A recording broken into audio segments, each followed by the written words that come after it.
हम लोगों ने यहाँ पे इसका शुभारंभ किया, समाजवादी पार्टी ने उसका विरोध किया है और मुझे लगता है कि प्रोसीडिंग का हिस्सा होना चाहिए, इनको समाज के सामने एक्सपोज करना चाहिए। अपने बच्चों को ये लोग पढ़ाएंगे इंग्लिश स्कूलों में और दूसरे के बच्चे के लिए अगर वो सुविधा सरकार देना चाहती है, कहते नहीं उर्दू पढ़ाओ इसको, यानी उसको मौलवी बनाना चाहते हैं, कठपुल्ला पर की ओर इसको ले जाना चाहते हैं। ये नहीं चल सकता है।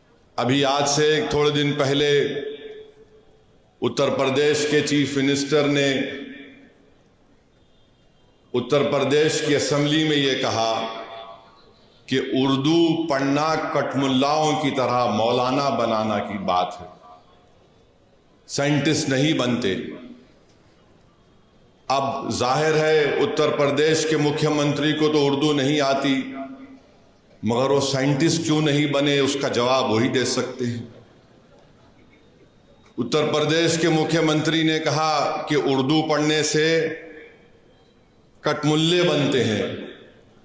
अब उत्तर प्रदेश के मुख्यमंत्री के जो बुजुर्ग थे या जिस आइडियोलॉजी से वो आते हैं, उनके किसी भी शख्स ने इस मुल्क की आज़ादी में हिस्सा नहीं लिया।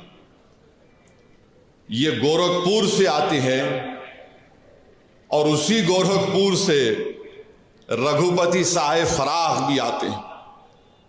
फराख गोरखपुरी उर्दू का एक बहुत बड़ा शायर था, मुसलमान नहीं था। अगर शायद असेंबली में कोई उठ के बोल देता मुख्यमंत्री को, तो मुख्यमंत्री बोलते नहीं नहीं उन्हें भी कठमुल्ला है। तो ये इनके ये इंटेलेक्चुअल कैपेसिटी है इनकी। फराख गोरखपुरी गोरखपुर के शायर थे, उर्दू के बहुत बड़े शायर थे। अब मेरे अजीज दोस्तों और बुजुर्गों, जिसके जहन और दिल पर गहन लग चुका है, तो दुनिया की कोई रोशनी उसके सर पे नहीं पहुंच सकती। फराख गोरखपुरी का शेर क्या है सुनिए, ये बीजेपी आरएसएस वालों को बता रहा हूं, जो उर्दू बोलने वालों को कठमुल्ला कहते हैं। फराख गोरखपुरी ने कहा था, सरजमीन हिंद पर अक़वाम आलम के फराख, सरजमीन हिंद पर अक़वाम आलम के फराख, काफिले बसते गए हिंदुस्तान बनता गया।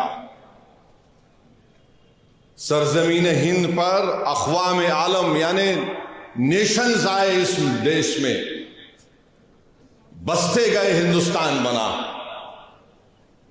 अब ये जो आर्ग्यूमेंट इनका आरएसएस का है कि नहीं ये बाहर से आए, तुम भी बाहर से आए, जितने आर्यंस है बाहर से आए, अगर ओरिजिनल है तो द्रविडियन और ट्राइबल लोग हैं। फराख गोरखपुरी ने सच्चाई को बयान कर दिया। अब इनको नफरत इतनी उर्दू से है कि इनको शायद ये भी नहीं मालूम होगा कि हसरत मोहानी ने कलकत्ता में अंग्रेज लीडर कौन था, मॉन्टेग्यू के खिलाफ हसरत मोहानी ने नारा लगाया था। क्या नारा लगाया था? इनकलाब जिंदाबाद, इनकलाब जिंदाबाद। अब शायद इनको यह भी नहीं मालूम होगा कि सुभाष चंद्र बोस, नरेंद्र मोदी उनका स्टैचू लगाए दिल्ली में। अब नरेंद्र मोदी इनको छोड़ दिए, तुम जरा ये बोलते रहो। सुभाष चंद्र बोस जो आजाद हिंद फौज बनाए थे, उसका नारा क्या था? इत्तेहाद, एतमाद और कुर्बानी। इत्तेहाद, एतमाद और कुर्बानी नारा था सुभाष चंद्र बोस का, नेताजी सुभाष चंद्र बोस का। इस हैदराबाद से वजीर सुल्तान, एक मशहूर फैमिली थी, उनके एक खानदान के फर्द नेताजी के साथ चले गए भारत छोड़ के।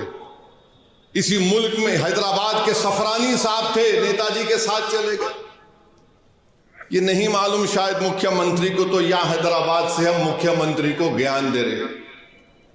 राम प्रसाद बिस्मिल को इनको नहीं मालूम होगा, हिंदू थे। उन्होंने कहा था कि सरफरोशी की तमन्ना अब हमारे दिल में है। तो यही सरफरोशी की तमन्ना अब हमारे दिल में है कहकर भगत सिंह फांसी के फंदे पे चढ़ गए।